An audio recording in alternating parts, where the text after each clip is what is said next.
और अब खबरों की तफसील। शहरियत कानून के खिलाफ दिल्ली में अपोजिशन जमातों की एक मीटिंग मुनक्किद की गई। इस मीटिंग में अपोजिशन की 20 जमातों के नुमाइंदे मौजूद रहे। मीटिंग में मुल्क की मुख्तलिफ रियासतों में हो रहे एहतजाज और मुजाहरों पर बातचीत की गई।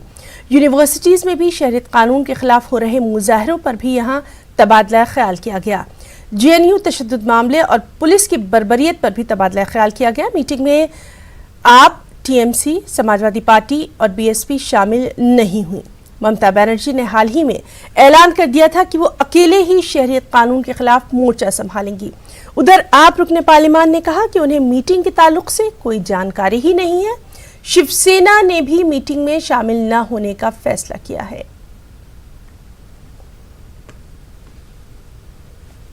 का काम देश को विजन देने का होता है, रास्ता दिखाने का होता है।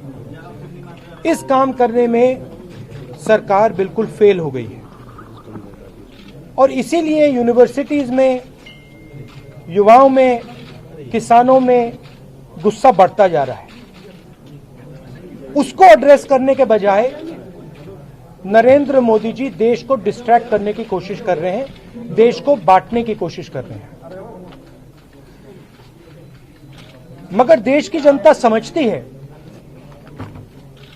कि नरेंद्र मोदी जी इकोनॉमी पे, रोजगार पे, हिंदुस्तान के फ्यूचर पर फेल हो गए हैं। बट मेन मैसेज ये है कि आज जो युवाओं की आवाज उठ रही है वो बिल्कुल लेजिटिमेट है, उसको दबाया नहीं जाना चाहिए और सरकार को उस आवाज को सुनना चाहिए और उस आवाज को भविष्य के बारे में, उनको रोजगार कैसे मिलेगा, हिंदुस्तान की अर्थव्यवस्था कैसे एक बार फिर पटरी पे आएगी, उसके बारे में प्रधानमंत्री को जवाब देना चाहिए।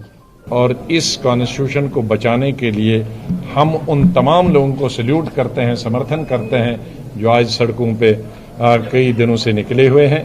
और ये भी रेजोल्यूशन में है कि बहुत सारी चीफ मिनिस्टरों में अलग अलग पार्टी, हमारी पार्टी भी और दूसरी पार्टियों ने भी, लेफ्ट पार्टीज ने भी ये कहा है कि वो NPR, NCR, इन तमाम चीज़ों को, CCA को लागू नहीं करेंगे। ये रेजोल्यूशन की चीज़ें हैं और कुछ संस्थाओं ने, कुछ ऑर्गेनाइजेशन ने अपील भी की है कि हमें कॉन्स्टिट्यूशन को बचाना है।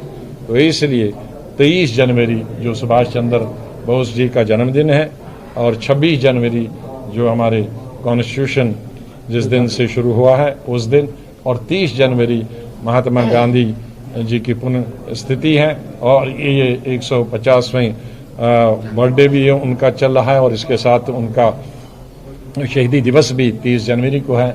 ये 3 हम लोग मनाएंगे और देशवासियों के साथ मिलके हम इस दिन चर्चा करेंगे। ये भी एक रेजोल्यूशन का है। जामिया मिलिया इस्लामिया में पुलिस की कार्रवाई के खिलाफ अब भी तलबा में गम गुस्सा देखा जा रहा है।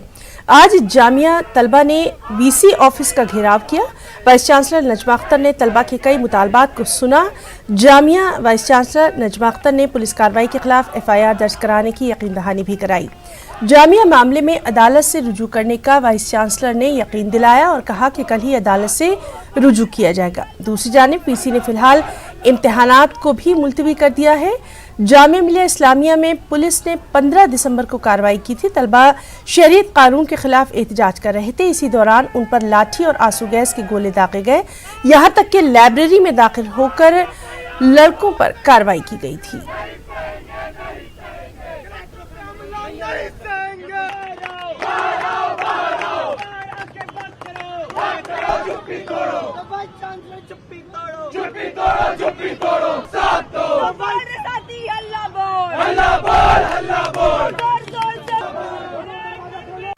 देखिए, हमने जो कुछ किया आपको सब पता है। अब आप लोग आगे जो चाहते हैं वो नॉर्मली हम लोग नहीं कर सकते थे क्योंकि हम लोग गवर्नमेंट के एम्प्लॉयज हैं और दिल्ली पुलिस हमारे कैंपस में हमसे पूछे बगैर आई थी, हमारे मासूम बच्चों को पीटा था और बहुत तकलीफ दी थी। ये चीज हम लोग बिल्कुल नहीं मानेंगे और हम लगातार इसके लिए कोशिश कर रहे हैं कि हम हल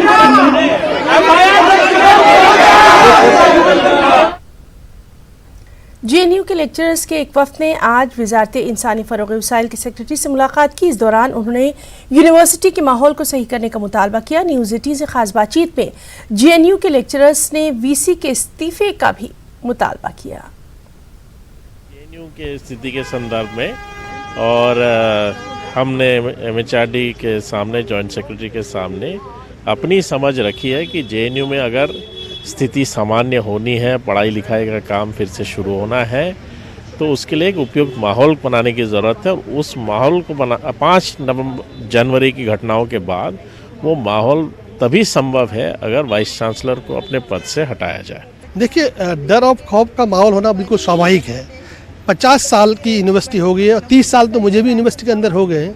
इस तरह का जो अटैक गूंड्स ने बाहर से आके किया, पथराव किया, डंडे और मुँह पर कवर करके, ये 50 साल में या 30 साल में मैंने तो अनुभव नहीं किया, न सुना 50 साल की हिस्ट्री में।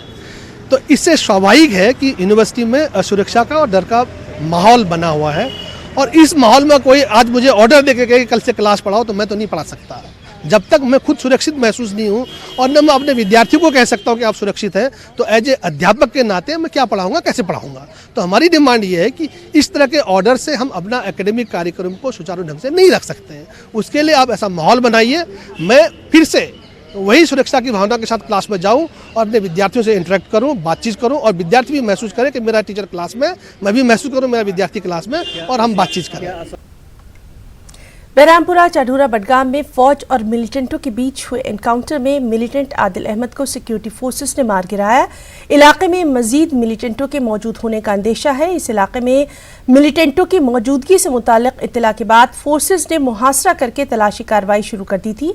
मिलिटेंट ने सिक्योरिटी फोर्सेस पर फायरिंग की और इसी के बाद फोर्सेस की जवाबी फायरिंग में आदिल अहमद मिलिटेंट मारा गया। आदिल का ताल्लुक हिजबुल मुजाहिदीन से बताया जा रहा है। वो दिलवानचारी शरीफ का रहने वाला था। हमारे नुमाइंदे समी ने बडगाम के एसएसपी अमोद नागपुरी से खास बातचीत की।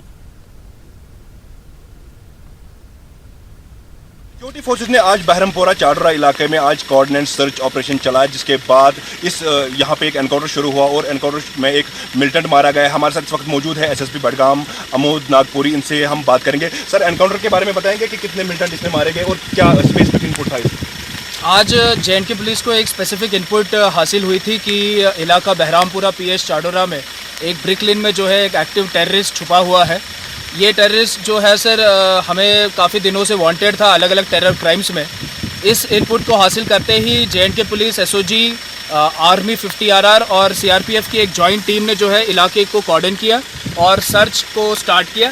ड्यूरिंग सर्च जो है ये जो छुपा हुआ टेररिस्ट था उसने सर्च पार्टी पे फायरिंग शुरू की, जिसमें कि रिटेलिएटरी फायरिंग में ये टेररिस्ट मारा गया है। This terrorist was wanted in several terror crimes in district Budgam और लास्ट में ये टेररिस्ट एलिमिनेट करके हमारी पार्टी सारी जो है सर्च कंप्लीट करके अब इलाका में हालात सारे नॉर्मल है।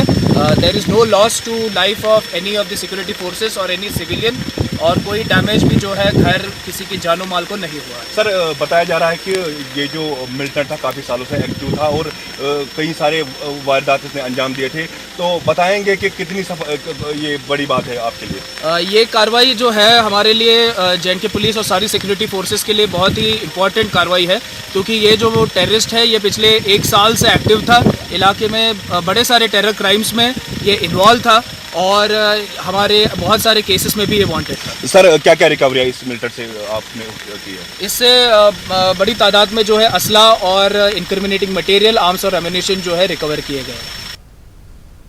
पसमानदा और ओबीसी तबकात को एक ही प्लेटफॉर्म पर जमा करने के लिए मुंबई के इस्लाम जिमखाना में मीटिंग का इनेकाद किया गया। इस मीटिंग में एनआरसी के खिलाफ ओबीसी तंजीमों की तहरीक को प्रजा सत्ताशाही का नाम देने का फैसला किया गया। मीटिंग में कहा गया कि एनआरसी किसी एक मजहब के खिलाफ नहीं बल्कि पसमानदा तबकात के भी खिलाफ है और एनआरसी के खिलाफ मुल्क के पसमानदा तबकात को भी आगे आने की जरूरत है। ओबीसी समाज के लीडरों ने वाज़ेह किया कि हुकूमत कौमी सतह पर एनपीआर करवाने की कोशिश में है, जबकि ओबीसी सेंसेक्स करवाने के मुतालबे को मुसलसल नजरअंदाज किया जा रहा है। एनआरसी जो केंद्र सरकार ने ली है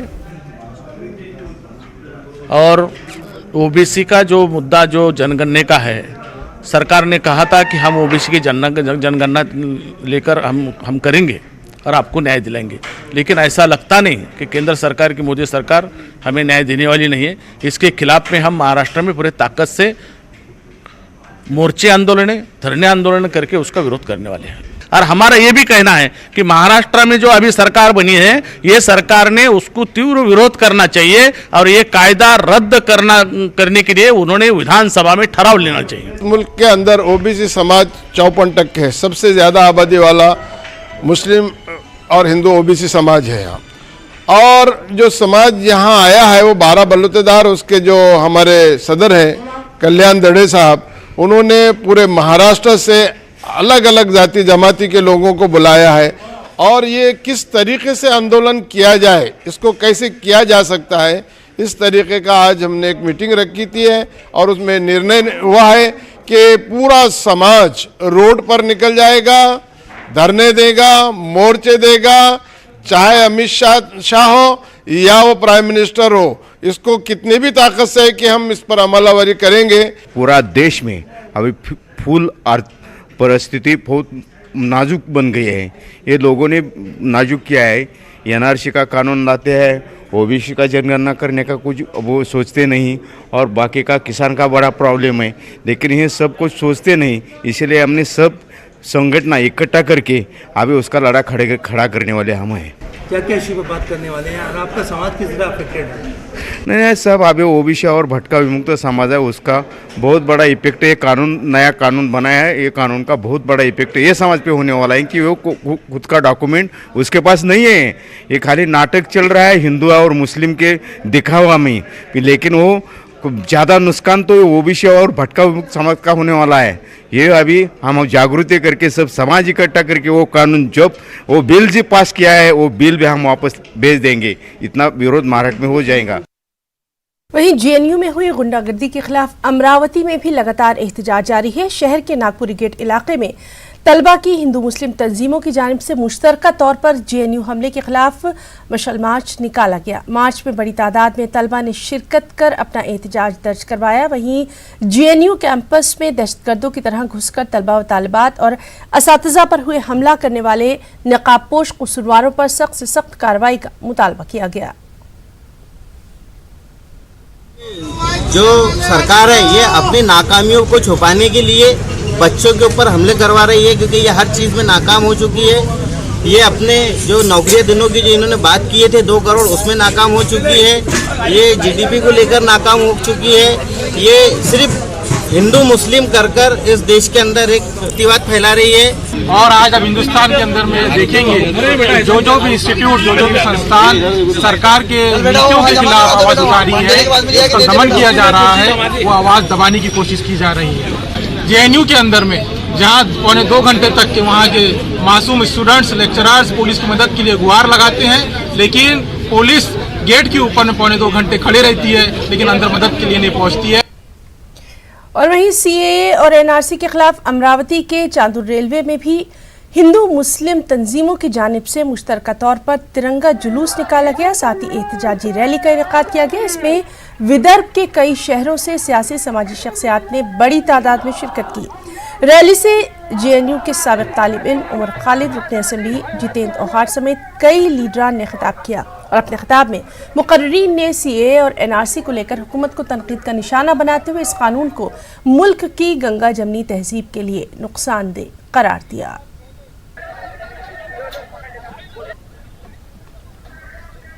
एक बार फिर से लाइन में लगाएंगे, और जब लाइन में लगाएंगे तो कौन लोग पीड़ित होंगे?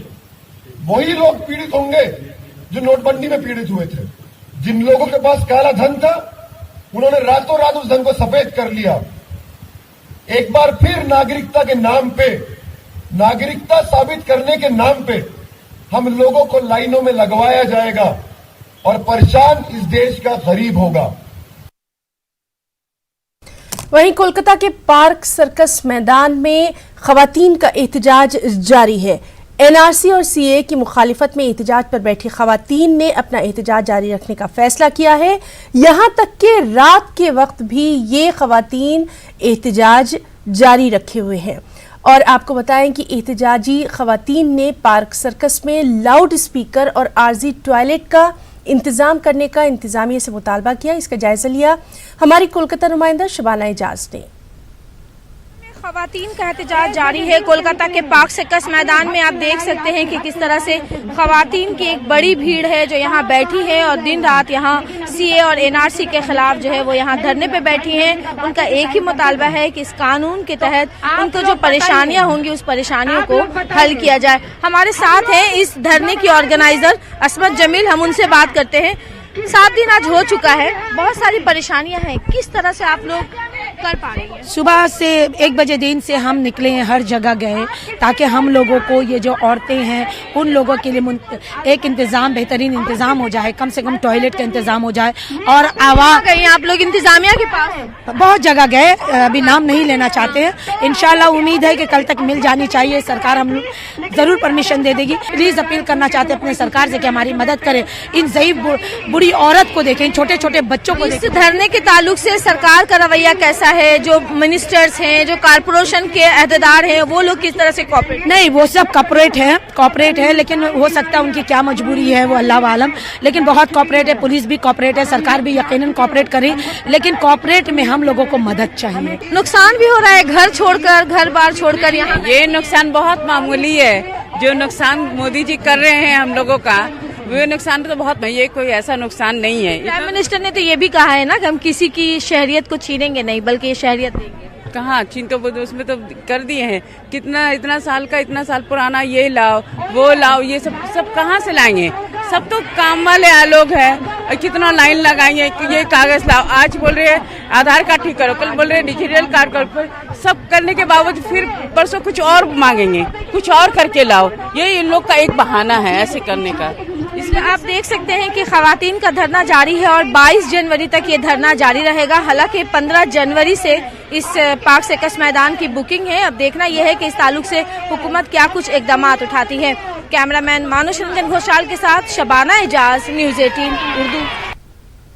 और भोपाल में सीएए और एनआरसी के खिलाफ तलबा और समाजी तंजीमों का सत्याग्रह जारी है। हालांकि कल रात भोपाल के एजेंसी चौराहे से इकबाल मैदान तक जुलूस निकाले जाने के बाद शहर के 3 थाने टीटी नगर, जहांगीराबाद और तलैया में 500 से ज्यादा लोगों के खिलाफ एफआईआर दर्ज की गई है।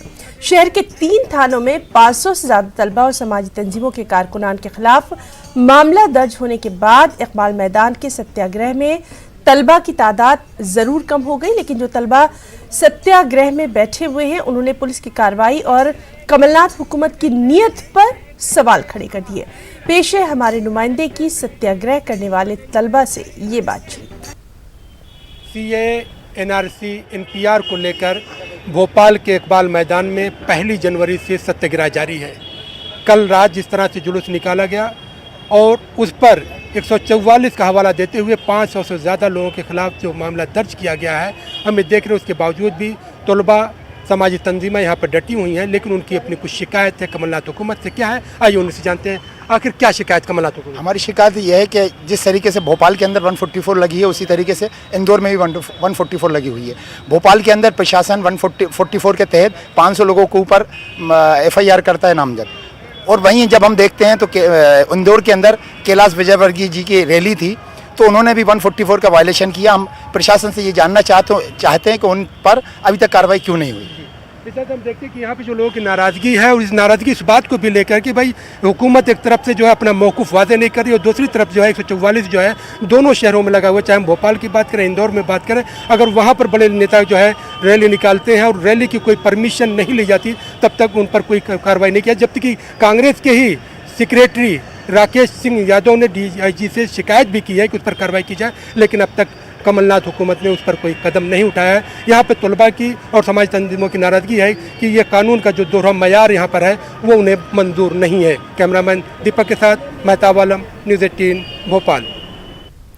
और वहीं 20 दिसंबर को मेरठ में NRC और CAA के खिलाफ एहतजाज के बाद शहर के कुछ इलाकों में तशद्दुद के वाक़यात पेश आए। पुलिस और मुजाहिरीन के दरमियान झड़प में जहां 6 अफराद हलाक हो गए, वहीं मुतादिद जख्मी भी हुए। तशद्दुद के कई वीडियो भी वायरल हुए जिनमें पत्थरबाजी और पुलिस फोर्स की कार्रवाई उजागर हो गई। ऐसा ही एक वीडियो पुलिस ने भी जारी किया जिसमें 30 से ज्यादा पुलिस एहलकारों को एक घर और दुकान में बंद करके जलाने या मारने की कोशिश का दावा पुलिस ने किया है। लेकिन इस वीडियो और पेश आए वाकये की हकीकत का जायजा लेकर तस्वीर के दोनों रुख को पेश करने की आज हम कोशिश कर रहे हैं इस रिपोर्ट के जरिए। तो देखिए हमारी ये खास रिपोर्ट।